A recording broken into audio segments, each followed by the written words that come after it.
സ്വന്തം ജനങ്ങൾ പട്ടിണി കിടന്നാലും വേണ്ടില്ല, എനിക്ക് ഇറാനെ തകർക്കണം.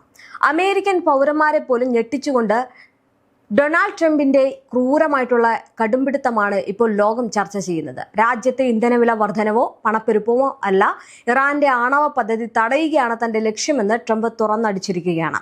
സ്വന്തം ജനങ്ങളെ തള്ളിപ്പറഞ്ഞ് ട്രംപ് കളിക്കുന്ന ഈ ഒരു കളി ലോകത്തെ എങ്ങോട്ടേക്കാണ് എത്തിക്കുന്നത് എന്ന് നോക്കാം. സ്വന്തം രാജ്യത്തെ സാമ്പത്തിക തകർച്ചയേക്കാൾ വലുത് യുദ്ധമാണെന്ന് പ്രഖ്യാപിച്ച് ട്രംപിന്റെ ഞെട്ടിക്കുന്ന നീക്കം ട്രംപിന്റെ കസേരയ്ക്ക് വിലങ്ങുതടിയാകുകയും ചെയ്യും. ഡൊണാൾഡ് ട്രംപിന്റെ ഈ ഒരു വിവാദ നിലപാട് വരാനിരിക്കുന്ന തെരഞ്ഞെടുപ്പുകളിൽ റിപ്പബ്ലിക്കൻ പാർട്ടിക്കും ട്രംപിന് കനത്ത തിരിച്ചടിയാകാൻ വലിയ സാധ്യതയാണുള്ളത്.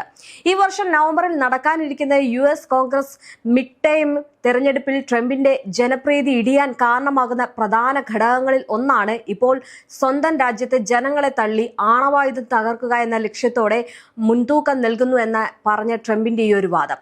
എന്തായാലും ഇറാനുമായിട്ടുള്ള യുദ്ധസമാനമായിട്ടുള്ള സാഹചര്യം അമേരിക്കൻ പൗരന്മാരുടെ ദൈനംദിന ജീവിതത്തെയും സാമ്പത്തിക ഭദ്രതയെയും എങ്ങനെ ബാധിക്കുമെന്ന കാര്യത്തിൽ തനിക്ക് യാതൊരു ആശങ്കയുമില്ല എന്ന് പ്രസിഡന്റ് ഡൊണാൾഡ് ട്രംപ് പ്രഖ്യാപിച്ചിരിക്കുകയാണ്. ചൈനയിലേക്കുള്ള തന്റെ നിർണായകമായിട്ടുള്ള നയതന്ത്ര യാത്രയ്ക്ക് മുന്നോടിയായിട്ട് നടത്തിയ ഈ ഒരു പ്രസ്താവന സ്വന്തം ജനതയുടെ ക്ഷേമത്തെക്കാൾ യുദ്ധക്കൊതിക്ക് മുൻഗണന നൽകുന്നു എന്ന ഒരു ഭരണാധികാരിയുടെ മുഖമാണ് തുറന്നു കാണിക്കുന്നത്. ഇറാനെ ആണവായുധങ്ങൾ നേരിടുന്നതിൽ നിന്ന് തടയുക എന്ന ഏക ലക്ഷ്യം മുൻനിർത്തി അമേരിക്ക മറ്റൊരു വലിയ സാമ്പത്തിക പ്രതിസന്ധിയിലേക്ക് തള്ളിവിടാനാണ് ഭരണകൂടം ശ്രമിക്കുന്നത്. യുദ്ധം മൂലമുണ്ടാകുന്ന സാമ്പത്തിക ഭാരത്തെക്കുറിച്ചുള്ള ചോദ്യങ്ങൾക്ക് അല്പം പോലും താൻ ചിന്തിക്കുന്നില്ലെന്ന ട്രംപിന്റെ മറുപടി തികച്ചും നിരുത്തരവാദപരമാണ്. ഒരു രാജ്യത്തിന്റെ പ്രസിഡന്റ് എന്ന നിലയിൽ ജനങ്ങളുടെ സാമ്പത്തിക സുരക്ഷിതത്വം ഉറപ്പാക്കേണ്ട പ്രാഥമിക ബാധ്യത ട്രംപ് വിസ്മരിക്കുകയാണ്. ആഭ്യന്തര സാമ്പത്തിക ആശങ്കകൾ തന്റെ തീരുമാനങ്ങളെ സ്വാധീനിക്കുന്ന ഒരു ഘടകമേ അല്ല എന്ന് അദ്ദേഹം ഉറപ്പിച്ചു പറയുമ്പോൾ പണപ്പെരുപ്പവും വിലക്കയറ്റവും കൊണ്ട് പൊറുതിമുട്ടുന്ന സാധാരണക്കാരനായിട്ടുള്ള അമേരിക്കൻ പൗരന്മാർ ഭരണകൂടത്തിന്റെ കണക്ക് പുസ്തകങ്ങളിൽ വെറും അക്കങ്ങൾ മാത്രമായിട്ട് മാറുകയാണ്. റെക്കോർഡ് തകർച്ചയിൽ ട്രംപിന്റെ ജനപ്രീതി ഇതിനോടകം തന്നെ ഉയർന്നിട്ടുമുണ്ട്. ട്രംപിന്റെ ഈ ഒരു കടുംപിടുത്തം കാരണം അദ്ദേഹത്തിന്റെ ആഗോള ജനപ്രീതി 37% ഇടിഞ്ഞു. ഭൂരിഭാഗം അമേരിക്കക്കാരും ഏകദേശം 60% ട്രംപ് ഇറാൻ യുദ്ധം കൈകാര്യം ചെയ്യുന്ന രീതിയെ പൂർണ്ണമായിട്ടും എതിർക്കുന്നുണ്ട്. ജനങ്ങളുടെ പട്ടിണിയേക്കാൾ വലുത് യുദ്ധമാണെന്ന ട്രംപിന്റെ പ്രസ്താവന വോട്ടർമാരെ വല്ലാതെ ചൊടിപ്പിച്ചിട്ടുണ്ട്.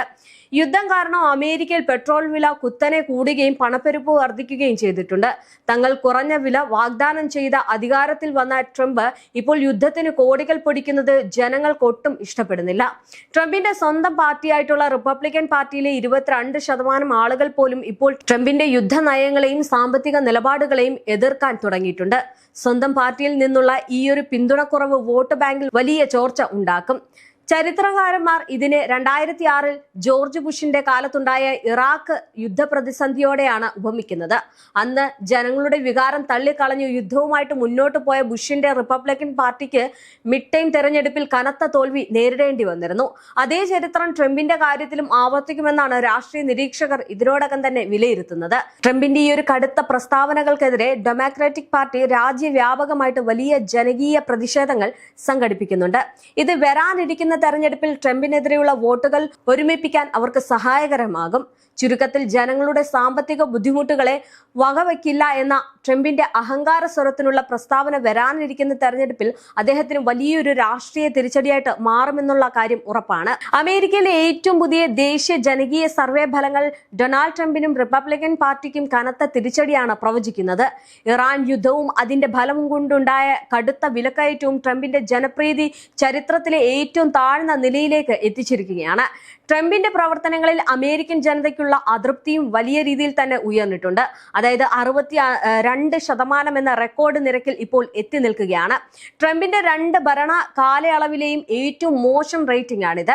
മെയ് ആദ്യവാരം പുറത്തു വന്ന സർവേയിൽ 60% അമേരിക്കക്കാരും ട്രംപിന്റെ രീതിയെ പൂർണ്ണമായിട്ട് തള്ളി പറഞ്ഞിട്ടുണ്ട്. കൂടാതെ 66% പേരും അഭിപ്രായപ്പെട്ടത് ഇറാനിൽ അമേരിക്ക എന്തിനാണ് യുദ്ധം ചെയ്യുന്നത് എന്ന് കൃത്യമായിട്ട് വിശദീകരിക്കാൻ ട്രംപിന് കഴിഞ്ഞിട്ടില്ല എന്നതാണ്. തങ്ങളുടെ പട്ടിണിയേക്കാൾ വലുത് യുദ്ധമാണെന്ന ട്രംപിന്റെ നിലപാട് ഇവരെ റിപ്പബ്ലിക്കൻ പാർട്ടിയിൽ നിന്നും അകറ്റുകയാണ്. ഇറാനെ കുറിച്ച് പറയുമ്പോൾ പ്രധാനപ്പെട്ട ഒരേ ഒരു കാര്യം അവർക്ക് ആണവായുധം ഉണ്ടാകാൻ പാടില്ല എന്നത് മാത്രമാണ്. എന്നാൽ ട്രംപിന്റെ ഈ വാക്കുകൾ ലോക പോലീസ് ആകാനുള്ള അമേരിക്കയുടെ ആർത്തിയാണ് വെളിപ്പെടുത്തുന്നത്. അമേരിക്കയിലെ നിയമനിർമ്മാണ സഭയിൽ നടന്ന പിരിമുറുക്കമുള്ള വാദപ്രതിവാദങ്ങൾ ഭരണകൂടം നേരിടുന്ന കടുത്ത എതിർപ്പിന്റെ സൂചനയാണ്. ജനങ്ങളുടെ പണം യുദ്ധത്തിനായിട്ട് ദൂർത്തടിക്കുന്നതിനെ നിയമനിർമ്മാതാക്കൾ ചോദ്യം ചെയ്തു. സമ്പദ് വ്യവസ്ഥയെ പൂർണ്ണമായിട്ടും അവഗണിച്ച് സൈനിക നീക്കങ്ങൾക്ക് മാത്രം മുൻഗണന നൽകുന്ന പ്രസിഡന്റിന്റെ രീതി ജനാധിപത്യ വിരുദ്ധമാണെന്ന് വിമർശനം ഉയർന്നിട്ടുണ്ട്.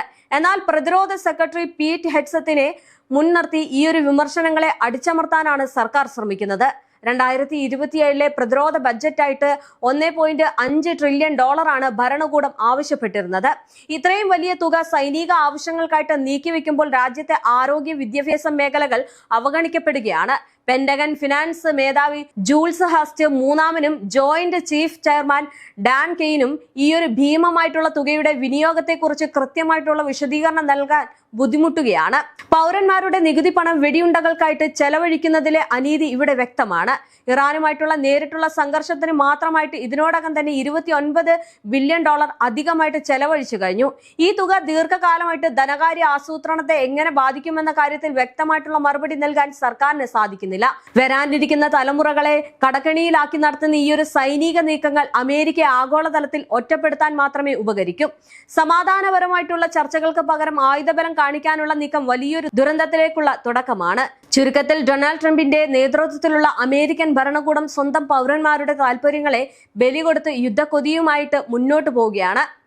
ലോക സമാധാനത്തിന് ഭീഷണിയാകുന്നതിനൊപ്പം സ്വന്തം രാജ്യത്തെ സാമ്പത്തികമായിട്ട് തകർക്കുന്ന ഈ നയങ്ങൾ തിരുത്തപ്പെടേണ്ടതാണ്. അധികാര ഗർവിനും ആയുധ വിപണനത്തിനുമായിട്ട് ജനതയെ പട്ടിണിക്കിടുന്ന രീതി ആധുനിക ലോകത്തിന് ചേർന്നതല്ല.